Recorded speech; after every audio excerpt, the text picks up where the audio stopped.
Is डोली Verma. So finally आपके सारे एग्जाम्स हो चुके हैं एंड अब बचता है एक लास्ट एग्जाम, केमिस्ट्री का एग्जाम जो कि लीक हुआ था एंड अब वो 21 को हो रहा है, 21 मार्च को हो रहा है। सबसे पहली चीज, काफी सारे स्टूडेंट्स के मन में एक सवाल है कि क्या पेपर हार्ड आएगा, पेपर लीक हो चुका है यानी पेपर हार्ड आएगा। भाई मैं आपसे एक बात पूछती हूँ, पेपर हार्ड आने का क्या मतलब है? भाई आपकी केमिस्ट्री जो है 3 पार्ट्स में डिवाइड है, फिजिकल, इनऑर्गेनिक, ऑर्गेनिक। काउंसिल ने स्पेसिफिक पेपर रिलीज किया है, ठीक है, एंड सिलेबस आपको पता है, तो टफ पेपर आएगा, हार्ड पेपर आएगा, ऐसा आप क्यों कह सकते हैं? भाई मुझे तो नहीं लगता कि पेपर बहुत हार्ड आएगा, क्योंकि यार कुछ ऐसा तो आएगा नहीं जो एग्जिस्ट नहीं करता। जो एग्जिस्ट करता है, जो केमिकल रिएक्शंस आपकी बुक में है, जो नेम रिएक्शंस है, जो न्यूमेरिकल है, जो थ्योरी है, जो आपके सिलेबस में है, वही सब तो आएगा। अगर एक सेकंड के लिए मैं आपकी बात मान लूं कि पेपर बहुत हार्ड आएगा, तो क्या हार्ड आएगा उसमें, ये मेरी समझ में नहीं आ रहा है। भाई हार्ड आने का मतलब है कि ऐसा तो कोई क्वेश्चन आएगा नहीं जो इस यूनिवर्स से बाहर का क्वेश्चन है। क्वेश्चन तो आपकी केमिस्ट्री से ही होगा ना, जो chemical equations alcohol, phenol, ether, aldehyde, ketone, carboxylic में है वही आएंगे। डीएनए, ब्लॉक, कोऑर्डिनेशन कंपाउंड में जो थ्योरी के क्वेश्चंस है वही आएंगे। Solution electrochemistry and chemical kinetics में वही न्यूमेरिकल साइन है जो आपकी बुक में है ना, कुछ अलग से तो आएगा नहीं। तो आप ऐसा मत बोलें कि पेपर हार्ड आएगा, ठीक है। ये जो आपके अंदर, आपके दिमाग में जो डर है कि पेपर बहुत टफ आएगा, बहुत टफ आएगा, इसको निकाल दीजिए। भगवान श्री कृष्ण क्या कहते हैं? कर्म करिए, फल की चिंता मत करिए। तो मैं भी बस आपसे यही बोल रही हूँ, जब तक आपका एग्जाम नहीं होता है अपनी प्रिपरेशन पे ध्यान दीजिए, ठीक है। फिजिकल केमिस्ट्री में 3 चैप्टर है, तीनों चैप्टर का कोई भी न्यूमेरिकल मत छोड़िए, हर एक न्यूमेरिकल की प्रैक्टिस कर डालिए। बात करते हैं इनऑर्गेनिक केमिस्ट्री की। भाई 2 चैप्टर हैं, इतनी इजी चैप्टर है। डीएनए, ब्लॉक एलिमेंट्स की अगर हम बात करें तो ये चैप्टर में मोस्टली रीजनिंग क्वेश्चन भरे पड़े हैं, है ना। और इसकी वीडियो मैंने एक अलग से बनाई है, उसमें आपको हर टाइप के क्वेश्चंस मिल जाएंगे। अगर वो आप वीडियो देखते हैं सो चैप्टर के अंदर घुस के पढ़ने की जरूरत ही नहीं पड़ेगी, क्योंकि मैंने एक एक क्वेश्चन को डिटेल में एक्सप्लेन किया है। कोऑर्डिनेशन कंपाउंड, इसमें क्या पढ़ना है भाई? आइसोमेरिज्म का क्वेश्चन आ जाता है, ठीक है, नेमिंग आ जाती है, ठीक है, एंड मैग्नेटिक नेचर, पैरामैग्नेटिक या फिर डायमैग्नेटिक नेचर, ठीक है, एंड जियोमेट्री, इस टाइप के क्वेश्चन कोऑर्डिनेशन कंपाउंड से आते हैं। अब अगर हम बात करें ऑर्गेनिक की, तो पिछले 10 साल के पेपर उठाइए, आपने खुद ध्यान दिया होगा मोस्टली क्वेश्चन कहां से आते हैं? इन तीनों चैप्टर से ज्यादा क्वेश्चंस आपको आपके पेपर में मिलते हैं। Alcohol, phenol and ether, aldehyde, ketone and carboxylic amines, ये 3 चैप्टर ऐसे हैं जिससे बहुत सारे क्वेश्चंस आते हैं, है ना। एल्डिहाइड, कीटोन एंड कार्बोक्सिलिक की बात करें तो इसमें काफी सारी नेम रिएक्शंस हैं, ठीक है। एल्डोल कंडेंसेशन, कैनिजारो, ये तो रिएक्शन बहुत इंपॉर्टेंट है ना, तो इन्हीं से तो क्वेश्चंस बन के आते हैं। कुछ अलग से तो आएगा नहीं जो आप बोलेंगे पेपर बहुत टफ आएगा, पेपर बहुत हार्ड आएगा। सो मैं लिटरली बस आपसे इतना कहूंगी, अपनी प्रिपरेशन अच्छे से करिए। फिजिकल केमिस्ट्री में अगर हम बात करें तो जो सॉल्यूशन चैप्टर है, इलेक्ट्रोकेमिस्ट्री, केमिकल काइनेटिक्स है, इनसे थ्योरी के क्वेश्चन बहुत कम आते हैं, ना के बराबर आते हैं।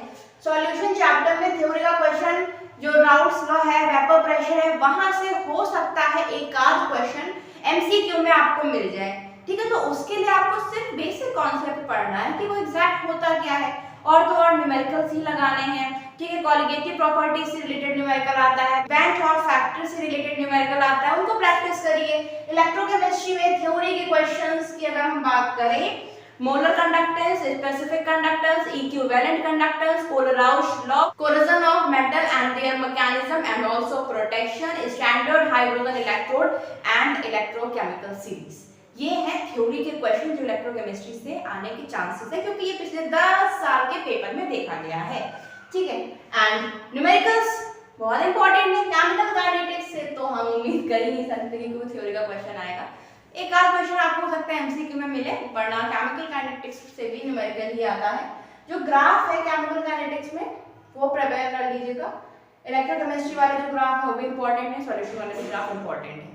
ओवरऑल अगर हम बात करें कि आपके पास 2-3 दिन रह गए हैं, इन 3 दिनों में सारे न्यूमेरिकल्स लगाना पॉसिबल नहीं है, हाँ पॉसिबल नहीं है, तो मैं ये नहीं कह रही कि आप अपनी बुक से प्रैक्टिस करें। पिछले 10 सालों में जितने भी न्यूमेरिकल्स आए हैं सॉल्यूशन चैप्टर के, इलेक्ट्रोकेमिस्ट्री के, केमिकल काइनेटिक्स के, सिर्फ वही प्रिपेयर करिए एंड बहुत अच्छा स्कोर करेंगे आप केमिस्ट्री में, ठीक है। इनऑर्गेनिक केमिस्ट्री में भाई coordination compound, DNA, block element, छोटे-छोटे चैप्टर हैं, छोटी-छोटी रिएक्शंस हैं, ठीक है। लास्ट ईयर जो भी क्वेश्चंस हैं उनको प्रैक्टिस करिए, ओके।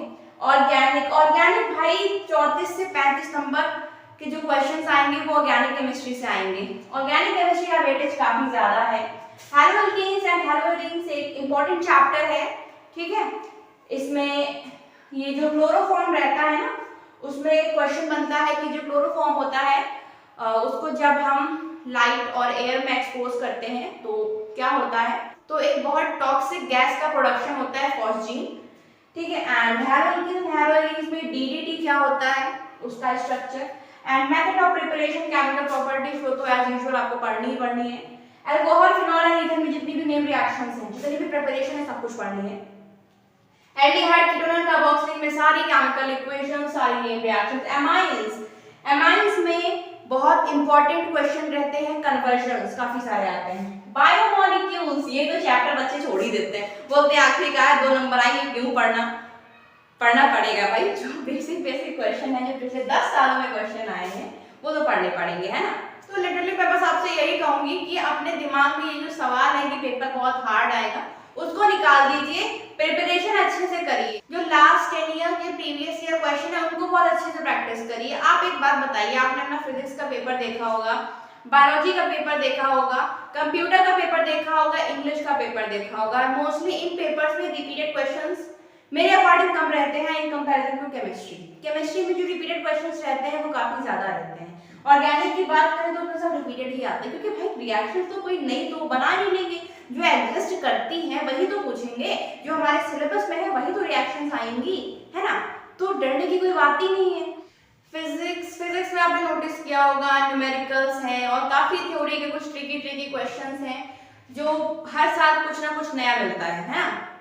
बायोलॉजी की बात करें तो उसमें भी एक आध कुछ ट्रिकी क्वेश्चन आते हैं जो हर साल नए मिलते हैं, बट केमिस्ट्री में बहुत कम ऐसा होता है। हो सकता है कोई रीजनिंग क्वेश्चन पूछ ले इन चैप्टर से, ठीक है, बट यहाँ से तो सब वही घूम फिर के क्वेश्चन, वही सारे क्वेश्चन आने हैं, वही सारी केमिकल इक्वेशन, नेम रिएक्शन जो आप पढ़ रहे हैं सारी वही आएंगी। ऐसा तो है नहीं कि एल्डोल कंडेंसेशन में वो कोई और कैटालिस्ट ऐड कर देंगे। हमें पता है एल्डोल कंडेंसेशन जो रिएक्शन है वो डाइल्यूट NaOH के साथ होती है, तो ऐसा थोड़ी कि नाइट्रिक एसिड ऐड कर देंगे, ऐसा तो कुछ वो करेंगे नहीं भाई। क्वेश्चन तो वही आएंगे जो एग्जिस्ट करते हैं, जो आपके सिलेबस में है, कुछ नया बन के नहीं आना है, ठीक है। तो डरना बिल्कुल नहीं है, अपना जो सिलेबस है उस पर ध्यान रखिए, ठीक है। हर एक नेम रिएक्शन प्रैक्टिस करिए।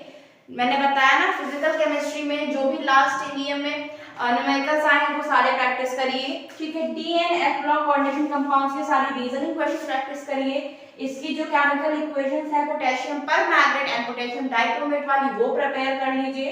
ऑर्गेनिक केमिस्ट्री में प्रैक्टिस हर एक कन्वर्जन की, हर एक केमिकल इक्वेशन की, नेम रिएक्शंस की खूब सारी प्रैक्टिस करिए।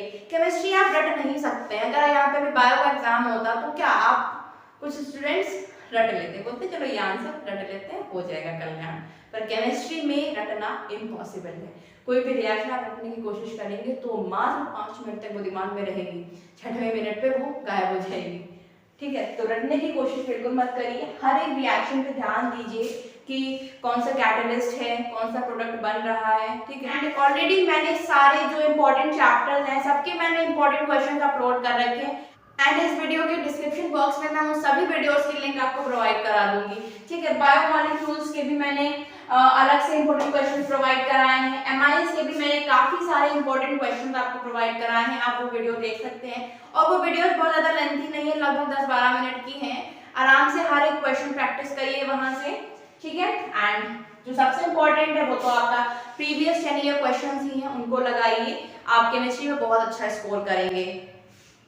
बस खुद पे विश्वास रखिए कि आप ये कर सकते हैं। आपका लास्ट एग्जाम है, ठीक है। अभी तक पीछे जितने भी एग्जाम छूटे नहीं अच्छे हुए हैं मैटर नहीं करता, बट जो बचा है उसको अच्छा करने की कोशिश करिए, उसे बेस्ट करने की कोशिश करिए। इसको एक अपने लिए अपॉर्चुनिटी समझिए। हो सकता है जो एग्जाम होने जा रहा था केमिस्ट्री का उसमें आपकी प्रिपरेशन ना अच्छी हो पाई हो, एंड अब आपको एक मौका मिला है कि आपको शुरुआत के 2-3 दिन मिल गए हैं, जो आपकी प्रिपरेशन रह गई थी, ठीक है, वो अब आप यहाँ पे कंप्लीट कर सकते हैं। सो आपके पास ये बहुत अच्छी अपॉर्चुनिटी है, ठीक है। हर एक मिनट को अच्छे से यूटिलाइज करें, बहुत अच्छे से प्रैक्टिस करें हर एक रिएक्शन को, हर एक चैप्टर को। ओके एंड जो भी इंपॉर्टेंट क्वेश्चंस रहे हैं मैं आपको फटाफट अपलोड करती रहूंगी. Okay and if you like this video please like share and subscribe to the channel and hit the bell icon for upcoming videos and thanks for watching.